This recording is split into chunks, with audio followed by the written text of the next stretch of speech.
Hi friends, இன்றைக்கி சிறகடி காசையில் என்ன நடக்குதுன்னு பார்த்தீங்கன்னா, குழு வைக்கிறதுக்கு பொம்மையெல்லாம் எடுத்துகிட்டு வந்துருக்கிற முத்து. அதில் ஒரு பொம்மை வந்து பார்த்தீங்கன்னா ராதாகிருஷ்ணன் பொம்மை.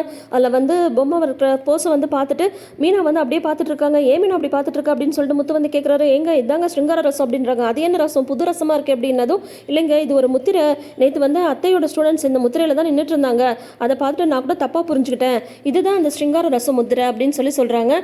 உடனே வந்து அத்தை கூட என்னை வந்து திட்டினாங்க, நான் அந்த பசங்களை வந்து தப்பாக பேசிட்டேன்னு சொல்லிட்டு சொல்ல உடனே வந்து எதுக்கு மீனா திட்டிங்க அப்படின்னது, ஆமாம் என் ஸ்டூடெண்ட்ஸ் வந்து அவமானப்படுத்துற மாதிரி பேசினா நான் கேட்காம என்ன பண்ணுவேன் அப்படின்றாங்க விஜயா. உடனே அண்ணாமலை வந்து அதுக்காக வந்து எல்லாரும் முன்னாடி மீனாவை பிடிச்சி திட்டுவியா அப்படின்னு சொல்கிறாங்க.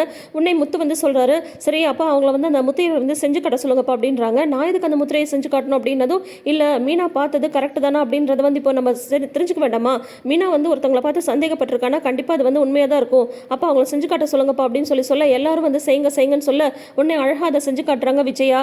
உடனே வந்து மீனா வந்து சொல்கிறாங்க, இங்கே இல்லைங்க இந்த மாதிரி அவங்க நின்றுட்டுலைங்க, இந்த சிலையில் இருக்கிற மாதிரி தாங்க அவங்க நின்றுட்டு இருந்தாங்க அப்படின்னு சொல்லிட்டு அதை வந்து காட்டுறாங்க. இது ஒன்றும் ஸ்ருங்காரமுத்திரை கிடையாது அப்படின்னு சொல்லிட்டு சொல்கிறாங்க விஜயா. அப்படின்னா மீனா சொன்னதை பற்றி நீ கொஞ்சம் யோசிச்சுப்பாரு, டான்ஸ் ஸ்கூலுக்கு வர பசங்களுக்கு எந்த பிரச்சனையும் இல்லாமல் இருக்கணும், அங்கே ஏதாவது பிரச்சனை வந்ததுன்னா அதுக்கப்புறம் நீ தான் வந்து மாட்டிட்டு முழிப்ப, அதனால அந்த ரெண்டு பசங்களையும் என்ன ஏதுன்னு கொஞ்சம் விசாரி அப்படின்னு சொல்லிட்டு அண்ணாமலை வந்து சொல்கிறாங்க.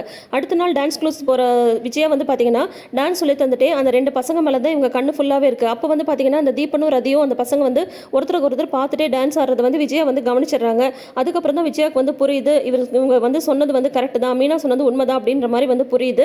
ஸோ நாளைக்கு தான் வந்து தெரியும் அவங்கள வந்து இழுத்து கட்ட போகிறாங்களா இல்லை என்ன பண்ண போகிறாங்கன்னு சொல்லிட்டு வெயிட் பண்ணி பார்க்கலாம். இந்த பக்கம் வந்து பார்த்தீங்கன்னா மனோஜ் கிட்ட வந்து கடைக்கெல்லாம் சாம்பிராணி போடுவாங்க இல்லையா, அவர் வந்து சொல்கிறாரு, இந்த மாதிரி உங்களுக்கு ஒரு லெட்டர் வந்ததாமே, அந்த லெட்டர் அனுப்புனது யாருன்னு சொல்லிட்டு தெரியணும்னா போரூர் பக்கத்தில் இருக்க பொன்னியம்மன் கோயிலுக்கு வந்து வாங்க அப்படின்னு சொல்லிட்டு போகிறாங்க. உடனே மனோஜ் வந்து பவுன்சரோட போய் அது யாருன்னு பார்க்கலாம் அப்படின்னு சொல்கிறாரு மனோஜ். ரோகிணிக்கு வந்து ஒருவேளை அந்த பிஏ தான் ஏதோ சொல்ல ட்ரை பண்ணுறான் போல இருக்கு, அவன் என்ன பிரச்சனை பண்ண போகிறான்னு தெரியலன்னு சொல்லிட்டு ரோகிணி வந்து பயந்துட்டு இருக்காங்க. அது என்ன எதுன்றதை நாளைக்கு பார்த்து தெரிஞ்சுக்கலாம். தொடர்ந்து வீடியோஸ்க்கு நம்ம சேனலை சப்போர்ட் பண்ணுங்கள், சப்ஸ்கிரைப் பண்ணிக்கோங்க, நோட்டிஃபிகேஷன் பெல் ஐகானில் ஆல் சிம்பிள் கிளிக் பண்ணிக்கோங்க. தேங்க்யூ.